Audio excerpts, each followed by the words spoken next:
Pessoal, sou o Levi de Souza, esse aqui é o meu canal, o Vida Teológica, e hoje nós iremos apresentar mais um tópico. Dessa vez nós estudaremos sobre os hebreus e a religião. Como está escrito aqui, os hebreus se destacavam no Oriente Próximo por sua crença monoteísta em Yahweh, diferente dos povos politeístas vizinhos.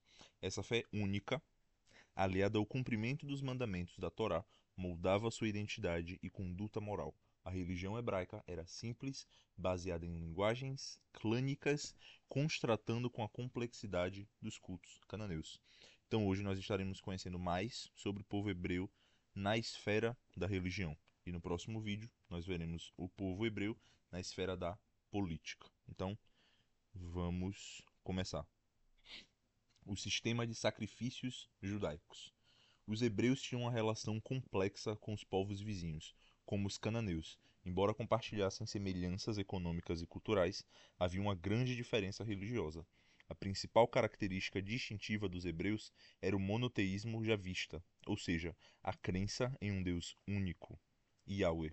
Isso os diferenciava dos povos politeístas ao seu redor, que acreditavam em muitos deuses. Os hebreus tinham uma forte conexão com o mitzvah, ou seja, os mandamentos e leis contidos na Torá.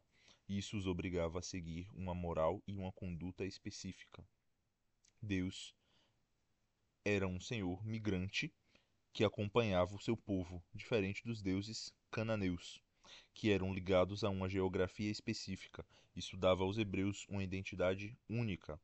A religião hebraica era simples e baseada na estrutura social de linguagem clânica. Em contraste, a religião cananeia era mais complexa, com templos, ritos e uma classe de sacerdotes.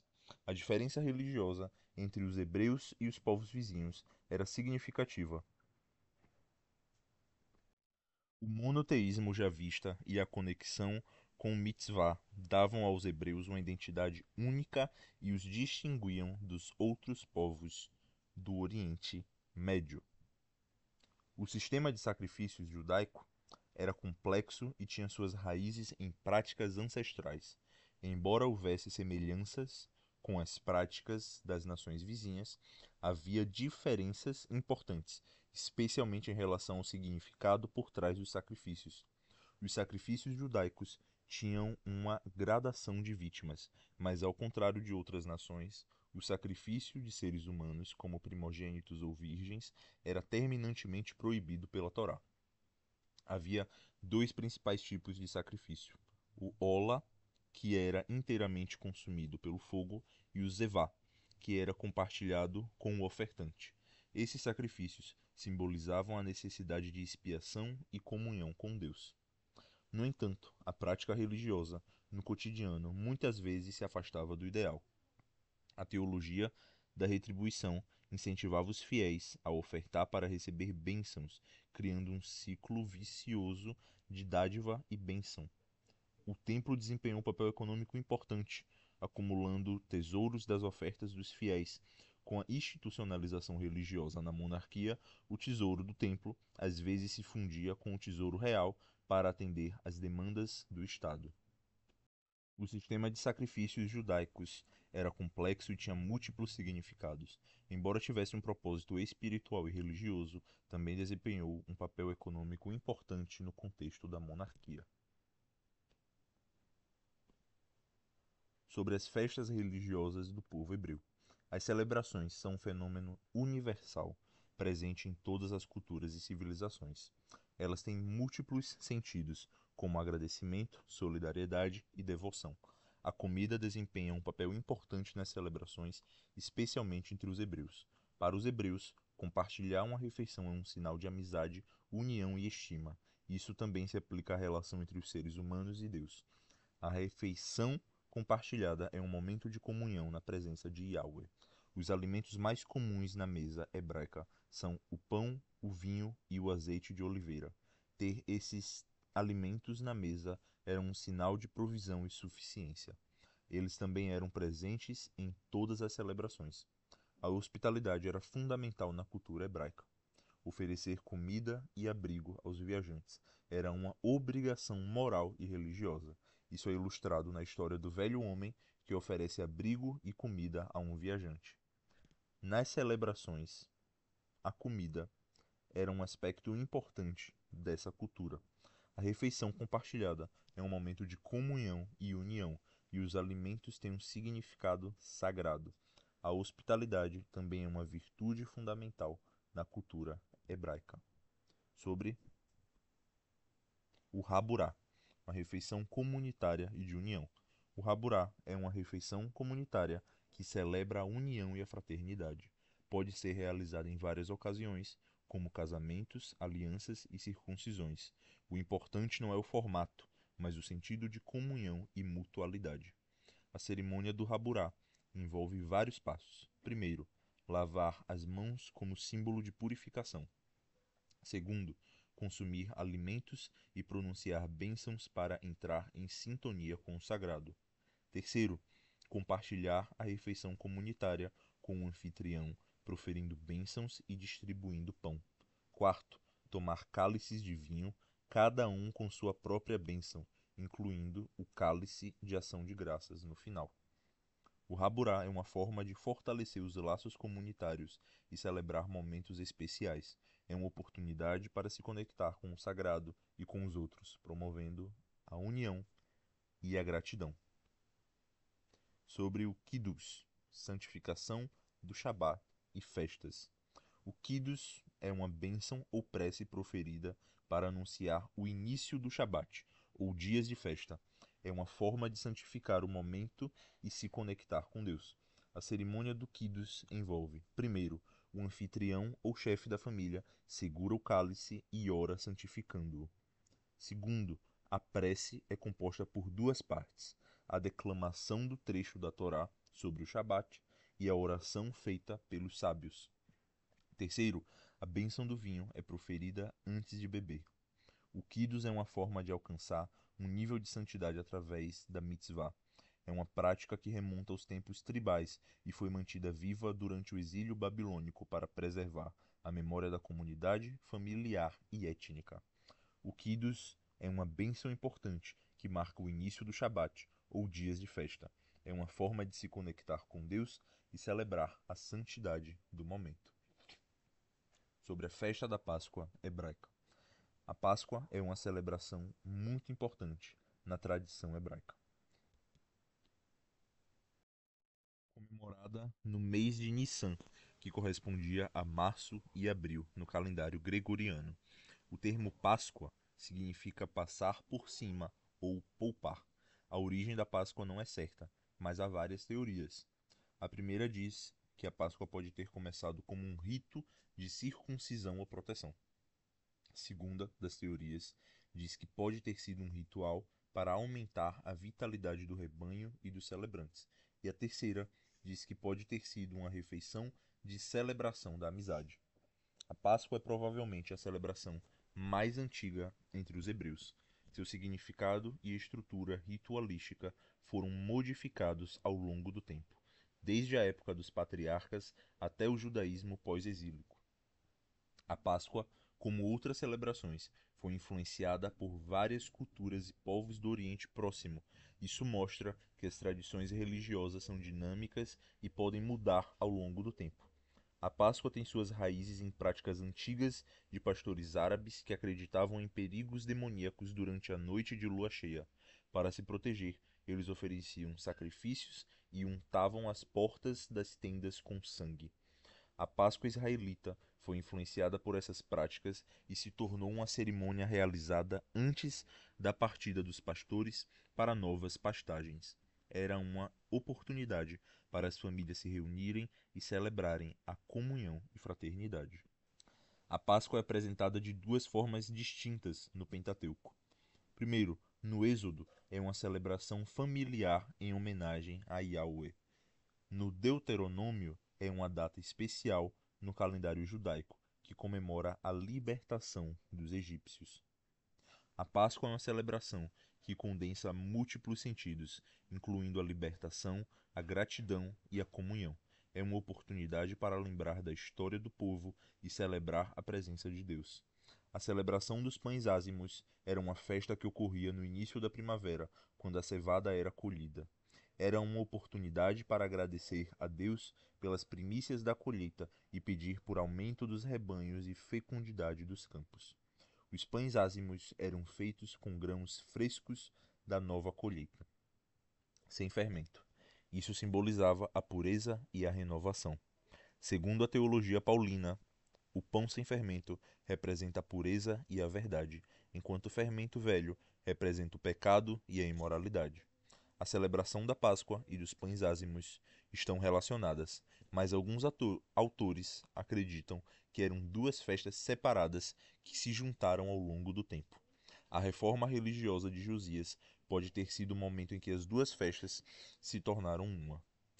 As duas celebrações estão relacionadas e são uma oportunidade para agradecer a Deus pela colheita e pela libertação. A celebração dos pães ázimos e da Páscoa é um memorial que é renovado a cada ano. Sobre a arte judaica e suas influências.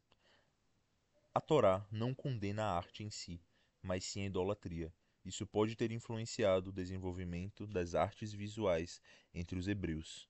Embora haja poucas evidências de arte hebraica antiga, sabe-se que eles praticavam ofícios como xilogravura, bordados e olaria. Os hebreus desenvolveram um alto padrão de expressão artística em música e literatura. A música sacra e a poesia são exemplos disso.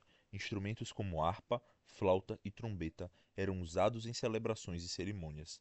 O uso de imagens era comum no Oriente Antigo para representar divindades e conceitos. No entanto, os hebreus pareciam evitar imagens que pudessem ser consideradas idólatras ou obscenas.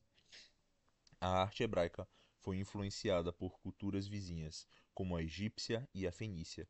Isso é evidente na música e na dança, que eram expressões artísticas importantes na cultura hebraica. O legado artístico dos hebreus é importante para a cultura ocidental, especialmente na música e na literatura. Suas contribuições continuam a influenciar a arte e a cultura até hoje. Sobre o aniconismo nas religiões abraâmicas. O aniconismo é a oposição ao uso de imagens do mundo natural e sobrenatural em algumas religiões monoteístas, incluindo o judaísmo. Isso se deve à proibição da idolatria na lei mosaica. A lei mosaica proíbe a feitura de imagens, como está escrito no livro de Êxodo, capítulo 20, versículo 4. Isso fez com que a iconografia judaica fosse muito limitada em comparação com outras culturas vizinhas. Quando os judeus precisavam de arte iconográfica, eles contratavam artistas estrangeiros para criar imagens, exceto a imagem de Yahweh. Isso aconteceu, por exemplo, na construção do Templo de Salomão. Os casamentos interétnicos entre a realeza judaica e estrangeiros podem ter introduzido imagens não permitidas entre os judeus. Escavações em Jerusalém encontraram objetos de decoração e culto que provavelmente foram trazidos por mulheres estrangeiras. No século 7 depois de Cristo, os judeus abandonaram radicalmente as imagens e se tornaram anicônicos. Não se sabe se isso está relacionado à ascensão islâmica no Oriente no mesmo período. Sobre os principais códigos legais antigos. A lei mosaica, que é a base da Torá, tem as semelhanças com outros códigos civis e morais da antiguidade. Isso ocorre porque as sociedades da época enfrentavam problemas semelhantes. Alguns exemplos de códigos antigos incluem, primeiro, o Código de Lipt-Ishtar, sumério de 1934 a.C. a 24 a.C. Trata de direitos das pessoas, casamentos, sucessões e propriedade. Segundo, o Código de Hammurabi era babilônico e foi escrito entre 1792 a 1750 a.C. É uma coleção de leis que inclui disposições econômicas, de direito, de família e penal. E terceiro, o Código de Ur-Nammu, acadiano, ocorrendo por volta de 1700 a.C. ele lidava com a bruxaria, com a fuga de escravos e com lesões corporais. Os códigos antigos têm semelhanças na linguagem e nos princípios morais. Além disso, é possível perceber um refinamento do senso moral e proporcionalidade dos códigos mais antigos para os mais novos. A lei mosaica não é única em sua época, mas compartilha características com outros códigos antigos. Isso mostra que as sociedades da época estavam buscando estabelecer regras e princípios para governar a vida em sociedade. Resumindo nossos principais pontos hoje. O primeiro é a identidade religiosa hebraica. O segundo eram as práticas e as festas hebraicas. E terceiro, a arte e as leis hebraicas. Falando sobre a identidade religiosa, o monoteísmo e a lei representada pela Torá, pela lei de Moisés, elas definiram a diferença que existia entre o povo hebreu e os outros povos ao redor do povo hebreu.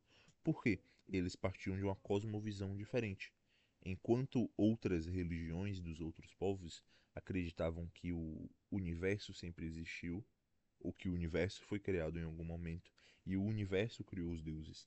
Enquanto os hebreus, por exemplo, acreditavam que um dia não existia nada e Deus criou todas as coisas, como está escrito em Gênesis. Disse Deus: haja luz e houve luz. Ou Gênesis 1, versículo 1. No princípio criou Deus os céus e a terra. No princípio, se referindo a tempo. Criou, antes não existia, agora foi criado céus e terra, ou espaço e matéria. Sobre as práticas e as festas religiosas. Os sacrifícios, o Raburá, o Quidus e a Páscoa reforçavam a comunhão com Deus e a comunidade. Então, o povo hebreu, eles tinham alguns tipos de sacrifícios. Eu já estudei um livro que definia os 5 tipos dos sacrifícios hebraicos. Mas nesse estudo se enfatiza 2 tipos de sacrifício. O primeiro deles é o Olá e o segundo é o Zevá. Os tipos dos sacrifícios Olá, eles eram inteiramente consumidos pelo fogo, enquanto os Zevá eram compartilhados entre a parte que era queimada e a parte que era consumida pelo ofertante. Nós temos a festa do Raburá, nós temos a festa do Quidus e a festa da Páscoa, e todas reforçavam a comunhão com Deus e a comunidade, ou seja, estabeleciam uma relação de proximidade, de intimidade, de comunhão, de relação com Deus e com as pessoas, no sentido horizontal, no que se trata das pessoas, e no sentido vertical, no que se trata com Deus. Nós precisamos reforçar isso, como o povo hebreu reforçar a comunhão que nós devemos ter com Deus e com a criação, com o nosso Pai e com os nossos irmãos. E sobre a arte e as leis hebraicas. A arte hebraica evitava idolatria, tentando se afastar, evitando muitos ou quaisquer tipos de artes, enquanto a lei mosaica dialogava com códigos antigos para organizar a sociedade. Então, nós vemos a arte hebraica tendo um desenvolvimento não muito relevante no que se trata da arte plástica, da arte visual, mas dos hebreus tendo a música e a literatura como pontos extremamente fortes de sua arte. Nós temos nas músicas hebraicas o eco e a influência do jeito hebraico de pensar a música e de pensar a literatura nos salmos, por exemplo, ou em outros livros poéticos, as linguagens, as formas, o jeito de tratar Deus como um pastor e ao mesmo tempo como um senhor de exércitos. São coisas que ecoam e que influenciam o nosso mundo até hoje. O livro de Salmos, uma das maiores obras de todos os tempos, por exemplo, e as leis dos judeus, a Torá, para eles, os 5 primeiros livros, como nós sempre falamos, que estabeleciam os mandamentos que nós deveríamos ter diante de Deus e diante das pessoas. E nós tínhamos o resto da Torá com histórias e narrativas e que muitas pessoas, inclusive, vão dizer que toda a Bíblia é uma narrativa de como e de por que nós devemos seguir os 10 mandamentos. Muitas pessoas dizem isso para revelar a importância que existe no Decálogo. Decálogo, que é um outro jeito de dizer dos 10 mandamentos. Os 10 mandamentos são parte central da palavra de Deus. E eles são, mais uma vez, reforçados por Jesus, quando ele resume toda a lei em 2 mandamentos: amar a Deus acima de todas as coisas e o próximo como a si mesmo. Resumindo, sintetizando, de que o cumprimento da lei é o amor. O amor diante de Deus, o amor para com Deus e o amor para com as pessoas. Então, esse foi o nosso vídeo. Esse vai ser um pouco mais apressado, mas eu creio que foi útil e eu creio que vai ser útil para quem for assistir até o final. Agradeço muito pelo seu tempo, por ter disponibilizado alguns minutos da sua vida para estudar teologia, para estudar a Bíblia hoje. Possivelmente você está fazendo a faculdade de teologia, como eu estou agora, mas talvez você seja uma pessoa que me segue e que curte esses vídeos e assiste até o fim. Eu agradeço muito pela sua visualização também, agradeço muito pelas visualizações dos meus colegas de faculdade também. E nós nos vemos no próximo vídeo. Fiquem na paz de Deus e até a próxima.